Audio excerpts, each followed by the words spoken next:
дастархан басында отырып саясатты көксеп, жаңа анау үйткен дұрыс емес, мынау бүйткен дұрыс емес, анау су тасқында, анау неге үйтпейді, мынау неге үйінде жатыр, әшейінде сайрайды, неге бүйтпей жатыр деген сияқты біз көп талқылай беретін болсақ, ой, анау Қытай бізді басып ала ма екен, ертең АЭС болып қала ма екен, бір деген қорқыныштарымызды көп отбасыда дастархан басында айтатын болсақ, балаға ол үрей туғызады.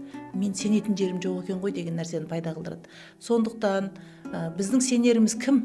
Алла. Айналып келгенде мен әрдайым осыны отбасымда да айтам, жүрген жерімде әйел қауымына да айтам. Біздің сенеріміз Алла. Алла тағала есебі түзу ғой. Алланың есебіне сенсеңдер, осы уақытқа дейін біз аман есен келген болсақ, Алланың есебі бар.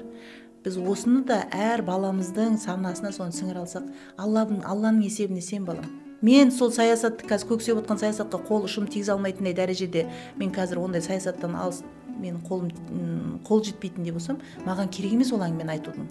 Оны саясаткерлер қозғайды. Немесе жаңағы су тасқынында мен үйттім, бүйттім де су тасқын болып қалса не істеймін, землетрясение болып қалса не істеймін деген қорқыныш болатын болса, мен ол жел сілкінісін тоқтата аламын ба? Тоқтата алмаймын. Ол менің қолымда тұрған нәрсе емес. Сондықтан мен не істеймін? Мен тек Алланың есебіне сеніп қоямын. Өйткені ол жерде мен қолымнан келмейді. Қолыңнан келетін нәрсемен айналыс. Исламда да бар, өз шеңберіңнің несін біл. Бірінші өзіңе жақын шеңберге қолың жететін көмегіңді көрсете ал.